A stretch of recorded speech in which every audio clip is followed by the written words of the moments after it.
Radio Transmundial presenta Los Grandes Temas. Un tiempo donde el pastor Salvador de Lutri nos lleva a pensar en la problemática más profunda del ser humano. Los Grandes Temas. Vamos a abrir nuestras Biblias en el capítulo 5 de la primera carta de Juan y vamos a terminar hoy con las reflexiones que venimos llevando desde hace ya 9 domingos. Capítulo 5, vamos a leer desde el versículo 13 en adelante. Dice así: Estas cosas os he escrito a vosotros que creéis en el nombre del Hijo de Dios, para que sepáis que tenéis vida eterna y para que creáis en el nombre del Hijo de Dios. Y esta es la confianza que tenemos en Él, que si pedimos alguna cosa conforme a su voluntad, Él nos oye.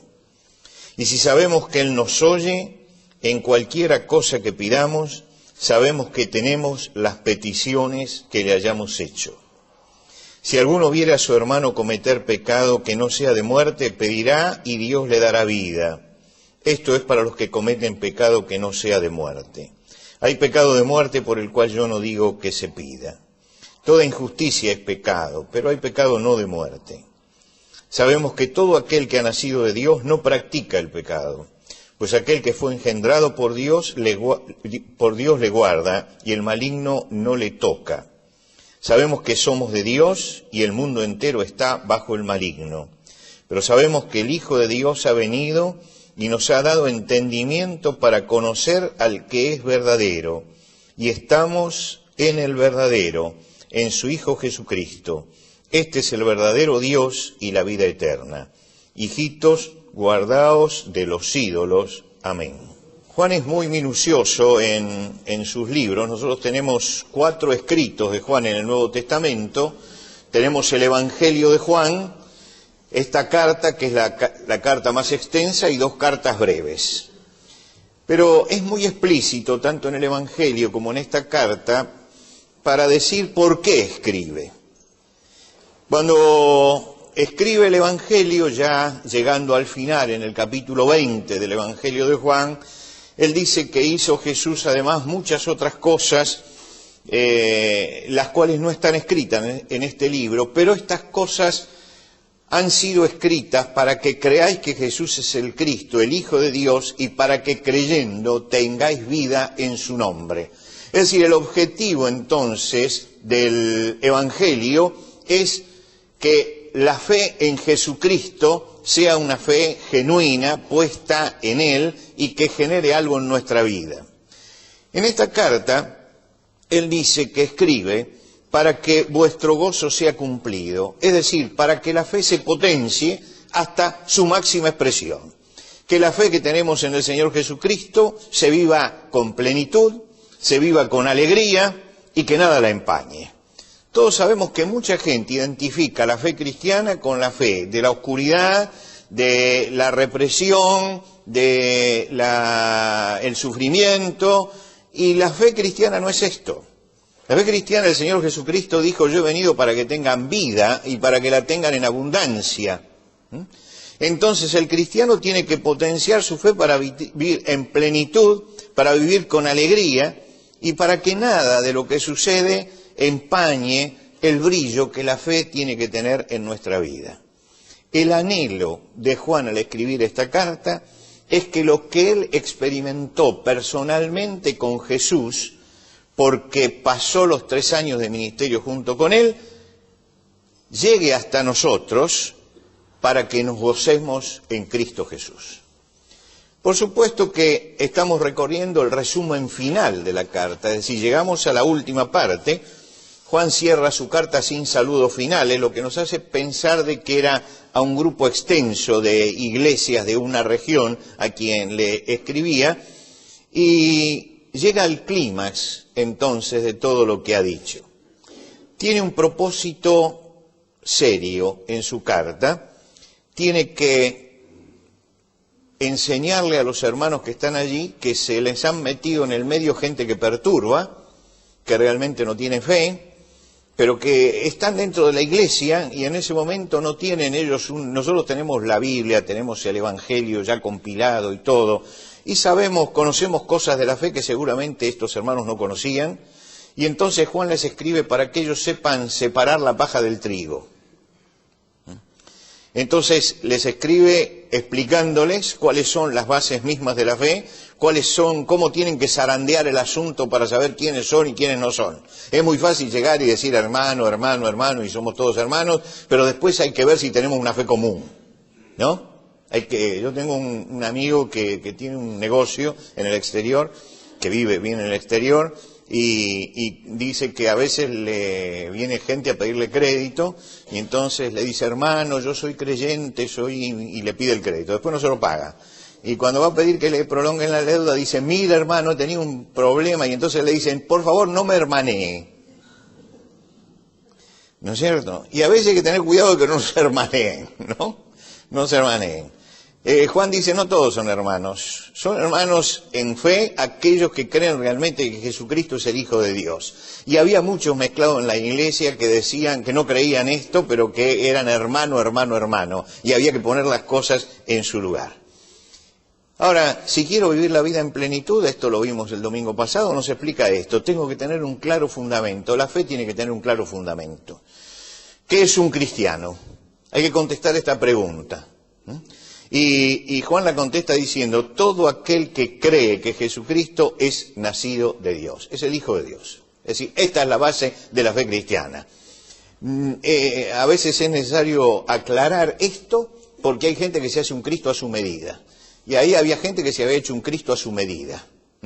Y entonces el propósito de esta gente era incluir el nombre de Jesús en su prédica para llevarse gente a quien sabe dónde. Y la iglesia tiene que tener un orden. La iglesia debe ser siempre ordenada, porque el Señor manda que sea ordenada. El Señor dice, háganse todas las cosas decentemente y con orden. Y entonces, en ese orden, hay que sacar la paja del trigo. Y hay que decir, bueno, lo que creemos es esto.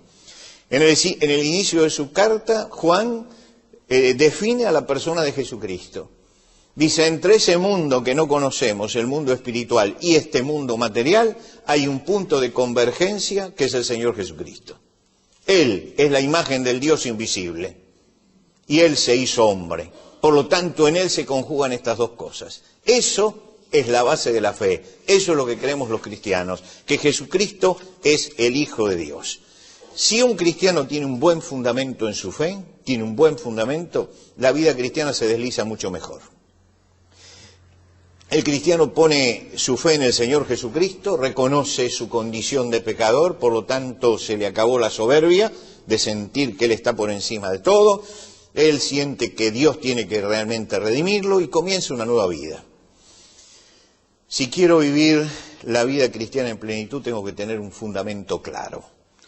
La segunda cosa es que tengo que entender qué significa ser cristiano. Ser cristiano, dice Juan, son tres cosas. Hay que ser engendrado de Dios. Todo aquel que cree que Jesús es el Cristo, es nacido de Dios. Esto es la enseñanza que le dio Jesús a Nicodemo, cuando le dijo, si no nacieres de nuevo no puedes ver el reino de Dios. Tiene que ser engendrado, tiene que adquirir la genética de Dios. En segundo lugar, cuando adquiere la genética de Dios, se manifiesta lo de Dios en él. Ama a sus hermanos. Porque si Dios es el Dios que ama a todo el mundo, entonces el cristiano que ha nacido de Dios ama a sus hermanos. Está dispuesto al amor. Y en tercer lugar, admite la autoridad de Dios. Dios tiene mandamientos. Yo puedo pensar muchas cosas y ganar muchas cosas, pero como dice Pablo en la carta a los Romanos, sea Dios veraz y todo hombre mentiroso. Con nosotros, aún pensando, podemos llegar a grandes errores. Lo saben todos los científicos, que muchas veces razonando han llegado al error y han tenido que corregir esto. Un cristiano tiene que saber que hay un Dios que tiene autoridad, y sabe que hay un Dios que tiene autoridad. Por lo tanto, ese Dios es el que tiene la última verdad de todas las cosas. Esto lo hemos visto el domingo pasado. Entramos ahora a la porción que hemos leído hoy. Juan dice, tenemos un recurso importante, que si quiero vivir la vida cristiana en plenitud, tengo que usarlo, que es el recurso de la oración. Dios responde la oración. Y esta es la confianza que tenemos en Él, que si pedimos alguna cosa conforme a su voluntad, Él nos oye. Dios oye la oración del cristiano. Cuando comprendo cuál es la obra de Cristo, entiendo por qué Dios escucha la oración. Cuando comprendo el sentido de la obra de Cristo, entiendo por qué Dios escucha la oración.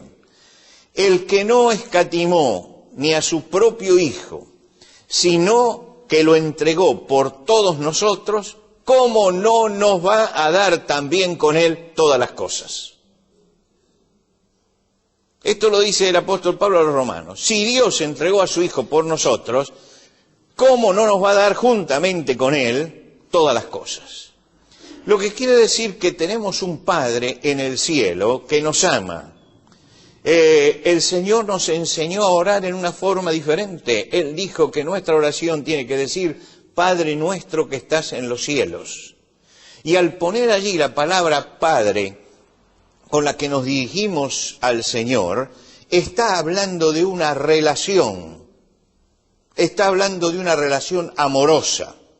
Está hablando de una relación de misericordia, de amor, de benevolencia. En esto se diferencia la oración cristiana, o tiene que diferenciarse, porque en algunos casos no se diferencia. En esto se diferencia la oración, se tiene que diferenciar la oración cristiana de la oración pagana. En el Antiguo Testamento hay una descripción de la oración pagana, de cómo ora el pagano. Es allí cuando Elías sube al Monte Carmelo. Dice, los paganos oraban a su Dios con una oración kilométrica que empezó a la mañana y seguía al mediodía. Es decir, oraban y oraban y oraban y oraban con un tremendo sacrificio delante de Dios, usando todo el tiempo hasta el mediodía. Y gritaban, Baal, respóndenos. Y cuando vieron que no recibían contestación a la oración, dice que entonces se sajaban con cuchillos y con lancetas el cuerpo, y sangraban y seguían pidiendo.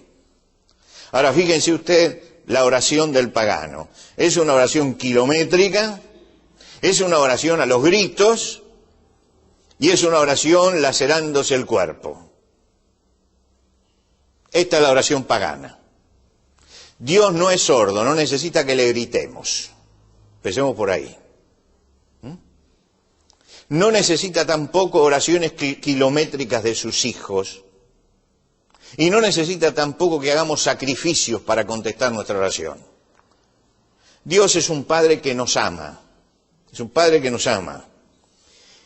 El Dios al que yo le tengo que hacer oraciones kilométricas, que le tengo que hablar a los gritos, y que además me tengo que lacerar el cuerpo para que me escuche, es un Dios mezquino, es un Dios soberbio, es un Dios sádico y es un Dios caprichoso. Y este no es el Dios de la Biblia. Este es el Dios pagano.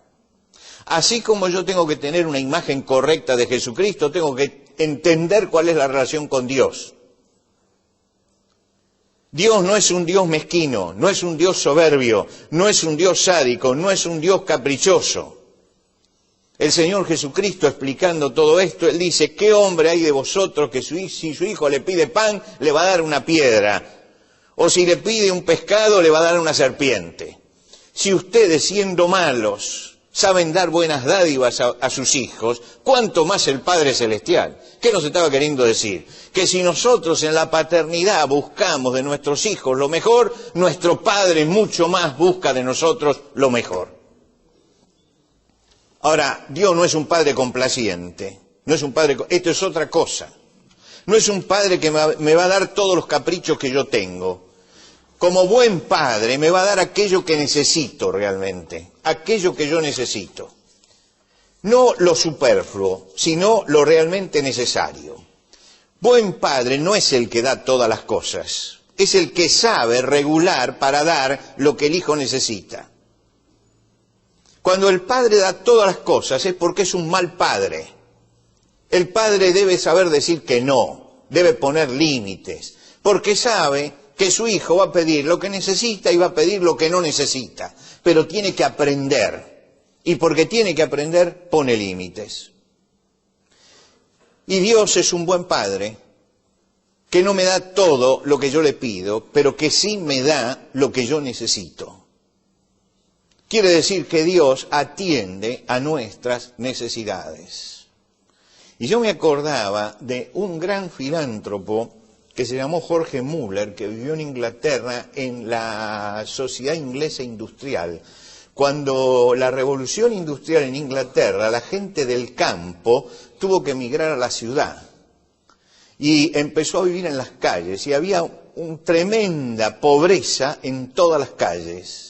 La revolución industrial fue tremenda, tremenda, porque al tener telares empezaron a criar ovejas y los que sembraban y los que cosechaban se quedaron sin trabajo y emigraron a la gran ciudad.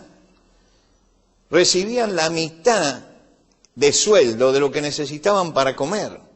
Por lo tanto, las mujeres tenían que prostituirse y los hijos tenían que salir a mendigar.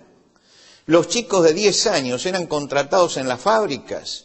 Los chicos de 10 años eran llevados a trabajar en las minas para hacer de mulas de carga, para sacar el carbón a la superficie. En algunos casos les limaban los dientes para que les molestara al comer y comieran menos. Y cuando usted lee las historias de Carlos Dickens, ahí se encuentra un reflejo de lo que sufría la gente en esa sociedad que cambiaba, en esa sociedad industrial. En esa sociedad apareció Jorge Müller de Bristol, que se dio cuenta de estos chicos que estaban en la calle, abandonados, diríamos nosotros a la buena de Dios, pero no es a la buena de Dios, es a la mala de Satanás. Y se daba cuenta que esos chicos no tenían futuro y empezó a fundar hogares donde los albergaba. Llegó a fundar creo que 5 o 7 hogares de estos. Y él cuenta en sus memorias, había días en que me levantaba y no sabía qué iban a comer esos chicos. Y él cuenta un día, dice, llegué, vi que los chicos se levantaban y no había nada que comer y los reunía todos alrededor de la mesa. Y le dije, bueno, como todos los días vamos a dar gracias a Dios por los alimentos. Y yo sabía que no había nada. Pero los chicos se inclinaron para orar. Y oraron. Y él cuenta, mientras que estaban orando, tocaron la campana del lugar. Y un camión lleno de víveres dice, mire, se paró acá el transporte y se va a perder toda la mercadería. Dice, no la puedo llevar a destino, ¿por qué no la usan ustedes? Y bajaron y comieron. Miren, la historia, él cuenta docenas de estas anécdotas, donde Dios llegó a último momento, pero llegó. Y él dice al final, nunca nos faltó nada, nunca nos faltó nada. Es decir, el Padre no les dio la superabundancia. Les dio lo que necesitaban. Nuestro Padre escucha la oración. Mire, para vivir la fe cristiana en plenitud, tenemos que hacer conocer a Dios cuáles son nuestras necesidades. Hacer conocer. El apóstol Pablo le escribe a los filipenses y les dice, por nada estéis afanosos, sino sean conocidas vuestras peticiones delante de Dios en toda oración y ruego con acción de gracias. Sean conocidas. La oración es un diálogo que abrimos con Dios y que abrimos con un Dios que nos ama. Dios tiene que conocer nuestras necesidades, nuestras frustraciones, nuestras congojas, nuestros anhelos, nuestros deseos. Y como es un Padre sabio, nos va a dar lo que necesitamos. No es extraño también que cuando empecemos a orar y nos demos cuenta de la oración, empiece a cambiar nuestra vida de relación también con los demás. Y cuando veo a alguien que es un hermano que está andando a lo mejor no bien porque tiene problemas, en vez de írselo a contar a otro, seguramente voy a rogar al Señor por él. Y entonces Juan dice, si uno viere a un hermano que peca, dice, ruegue por él, pídale al Señor por él. Ahora dice, si usted ve a un hermano que peca, y acá entra la parte práctica de la carta, la practicidad de la carta, pero esta persona ha cometido el pecado de muerte, y usted se pregunta, ¿cuál es el pecado de muerte? En primer lugar, que aquel que tiene la vida de Dios en él, ha sido implantada la vida de Dios y el Espíritu Santo, la vida de Dios no se arranca y se saca y se pone de acuerdo a lo que el cristiano quiere. Cuando el cristiano tiene nueva vida y esta vida hay que desarrollarla. Esa vida hay que desarrollarla. Estamos seguros en Cristo, seguros en Cristo. Todo aquel que cree que Jesús es el Cristo, es nacido de Dios, tiene la nueva vida. Ahora, dentro de la iglesia había también quienes no tenían la nueva vida, porque negaban que Jesucristo era nacido de Dios. Y todo aquel que niega que Jesucristo es nacido de Dios, es decir, que está rechazando la voz del Espíritu Santo, para ese no hay remedio, Y Juan no es que dice no oren por eso, dice yo no digo, es decir, yo no les doy mandato con respecto a eso ustedes lo deciden. Pero si es un hermano que realmente cree en el Señor Jesucristo y cree que Jesucristo es el Hijo de Dios y está andando mal, por él oren, por el otro vigilen. ¿Por qué? Porque el que es nacido de Dios puede caer en algún momento y necesita oración, pero no va a practicar permanentemente el pecado. El que no cree esto lo va a tener al pecado como práctica. Y entonces, por esa persona es inútil pedir. Él tiene que tomar una decisión. El apóstol le está dando un remedio práctico. ¿Se da cuenta? Práctico frente a esto. Fíjese lo que cree también en la otra persona. Porque si me está hermaneando, como dice mi amigo, si me hermanea, eso no significa nada. Tengo que ver realmente si ha nacido de Dios. Y ellos tenían allí la prueba palpable. Y si no ha nacido de Dios, entonces todavía está en sus pecados. Y si tiene la rebeldía, usted sabe que hay un momento en que se produce una rebeldía contra Dios, esa rebeldía permanente, él dice, bueno, yo sobre eso no les digo que ustedes estén rogando. Es interesante que en la forma en que él usa el griego, él no está diciendo no oren, está diciendo piensen ustedes si deben seguir orando o no deben seguir orando. Piensen, porque a lo mejor tiene allí un contumaz que ya se ha alejado definitivamente de Dios.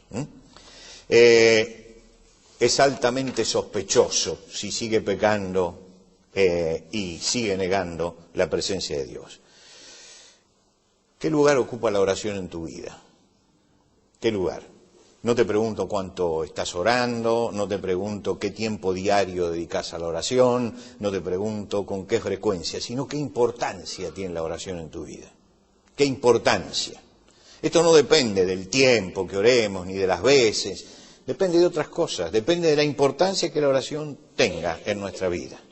Jesús era un hombre de oración. Jesús oraba, antes de llamar a sus discípulos, él oró y después los llamó. Frente a la tumba de Lázaro, su amigo, antes de hacer el milagro, él oró. En Getsemaní, antes de subir en la cruz, él oró. En la cruz, Jesús oró y enseñó a sus discípulos a orar.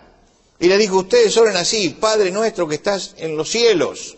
Y en el Sermón del Monte dedica un gran espacio a explicarnos que no tenemos que usar palabrerías ni ser exhibicionistas en la oración, que la oración debe ser simple, sencilla, tiene que ser no es un verso la oración, no es un verso.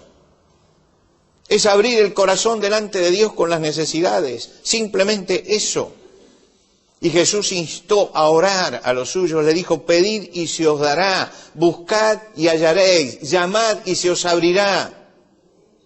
Es decir, la oración es la gran llave que el Señor nos dejó y si queremos vivir la vida en plenitud tenemos que usar el recurso de la oración.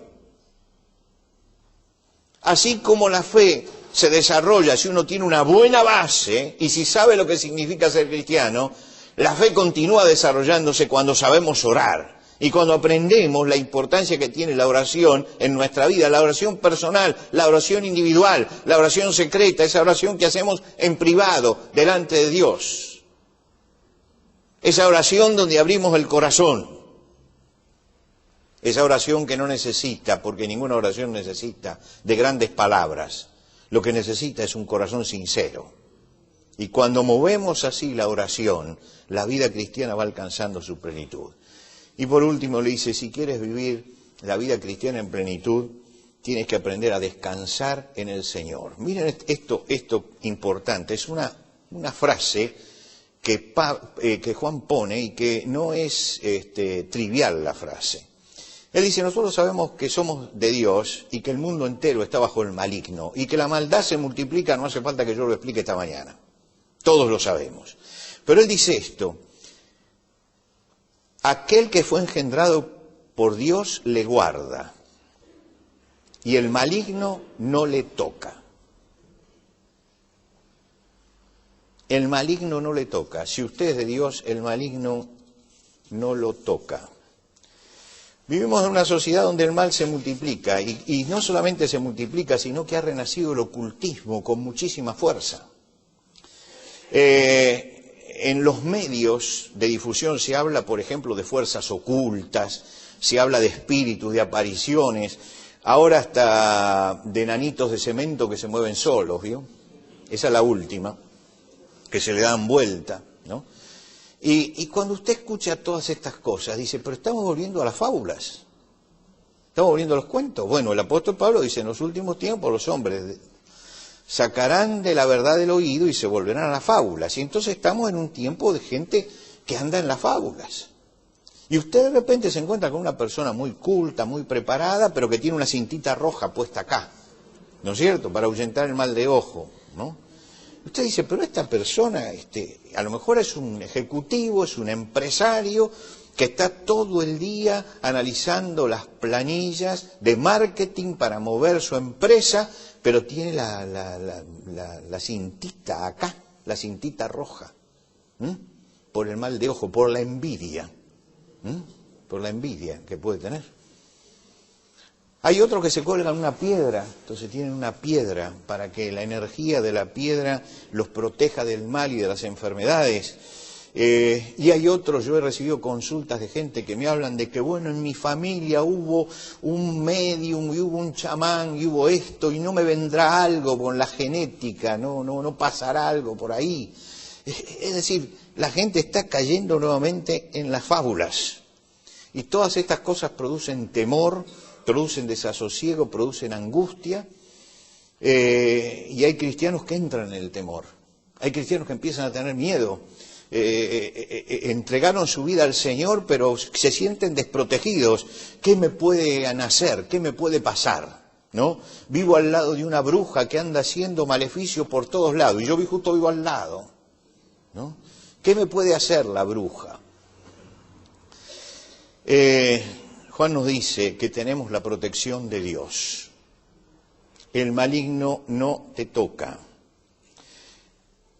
El apóstol Pablo, cuando escribe a los romanos en el capítulo 8, que es la culminación teológica de la carta, él dice, porque no habéis recibido el espíritu de esclavitud para estar otra vez en temor, sino el espíritu de adopción, es decir, somos hijos adoptados.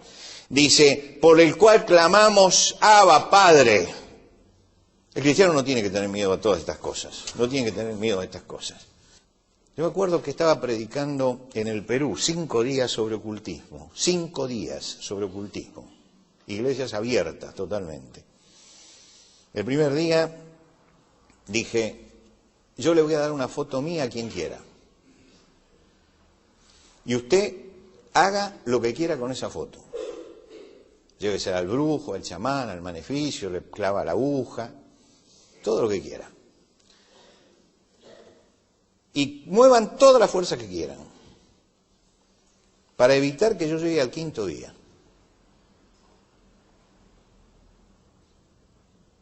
Y todas las noches venían, y es interesante, venían gente del ocultismo, venía gente. Había una tensión tremenda. Y yo tenía que condenar el espiritismo, el fetichismo, la macumba, y todas las noches pasaba eso, y todas las noches seguí hasta el último día. Y usted dice, pero eso es una bravuconada. No, había que mostrar a la gente que vivía en temor que no tenía que tener miedo. Que no tenía que tener miedo. Yo recuerdo de una mujer que me vino a ver una noche y dice, mire, yo tengo en mi casa una calavera. Esa calavera me tiene esclavizada, no la puedo sacar de mi casa. Dice, ¿usted podría hacer algo por mí? Le dije, no hay ningún problema. Le pedí al pastor y le dije, lléveme a la casa de esta señora. Y me fui con el pastor de la iglesia a la casa de la señora. Digo, dame la calavera a mí. Me trae una calavera en una caja llena de crespones negros, para colmo. Señora, yo me la llevo. Me llevé la calavera y la tiré por allí. No podemos vivir en temor. Pero esta mujer era esclava de esas cosas. Y quiero decirle esto, no es gente ignorante e inculta, Yo he visto gente que ha pasado por la universidad y sin embargo tiene estos temores también, ¿Sí? Hay que sacarse el miedo. Aquel que está protegido por Dios, el maligno, no lo toca. No lo toca. Aprendamos esto. Termina Juan hablando con una frase final que parece abrupta. Dice, hijitos guardados de los ídolos. ¿Qué es un ídolo? Es un falso Dios. Es un falso Dios. Es reemplazar a Dios. El pueblo de Israel hacía ídolos y Dios los condenaba porque eran falsos dioses. Y porque sabía que con ellos venía el miedo, con ellos venía la degradación. Entonces Dios le sacaba eso. En tiempo de Juan posiblemente, esté en Éfeso, en la ciudad de Éfeso, en el momento de escribir esta carta. Estaba rodeado de ídolos, era una ciudad llena de ídolos. Y seguramente si no estaba en Éfeso, estaba cerca de Éfeso, llena de ídolos. Pero además él veía que había gente que construía sus propios ídolos mentales. Y hay dos tipos de ídolos. Los ídolos de que es hacerse un muñequito, inclinarse delante del muñequito y creer que el muñeco tiene poder. Ese es un ídolo. Y el que además se construye un Dios a su medida, mental, un ídolo mental, y empieza a reverenciar un Dios que no es el Dios de la Biblia, sino el Dios que él se imagina. Allá había gente que se había inventado un Cristo a su medida, que era hijo de Dios hasta cierto punto, pero cuando subía a la cruz dejaba de ser hijo de Dios. Y entonces dice, miren, huyan de todo lo que reemplace al Dios eterno, al Dios vivo, al Dios de la libertad, al Dios de la misericordia, al Dios del amor. El gran mensaje de Jesucristo es que Dios es amor y Dios nos ama. Y que Dios nos está siempre esperando. Y que cuando nos acercamos a Él con fe, Él nos recibe. Y cuando uno va por la vida con cargas, abrumado, con temores a lo que me puede pasar, a la muerte, al futuro, al más allá, tiene que abrir su corazón a Jesucristo y decir, Señor, entra en mi vida. Y cuando entra Jesucristo, lo demás se va. Lo demás sale, lo demás desaparece. Porque si alguno recibe a Cristo, es un nuevo ser. Las cosas viejas pasaron y todas son hechas nuevas. Juan hace una defensa en esta carta de la libertad en Cristo y de la plenitud de la vida cristiana. Porque ¿qué quiere Dios de mí? ¿Y qué quiere de tu vida? Que la fe que nosotros vivimos, la vivamos en plenitud, en libertad, con gozo y con alegría. Para eso murió Jesucristo. Nada nos puede quitar el gozo que Él nos da. Y Él dijo, y nadie les va a quitar este gozo. Mantengamos la libertad con que Cristo nos hizo libres.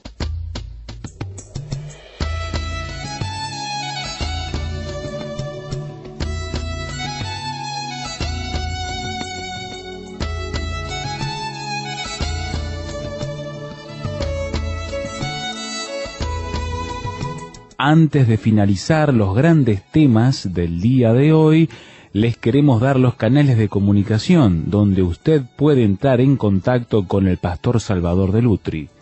Por carta, hágalo a Los Grandes Temas, casilla de correo 5051, Montevideo, Uruguay. Los Grandes Temas, casilla de correo 5051, Montevideo, Uruguay. Y el correo electrónico losgrandestemas@transmundial.org. losgrandestemas@transmundial.org. Nos encantaría escuchar de usted, saber cuáles son sus comentarios, preguntas, reacciones e inquietudes sobre el tema de hoy. Por ahora nos despedimos hasta otro espacio de Los Grandes Temas, una producción de Radio Transmundial.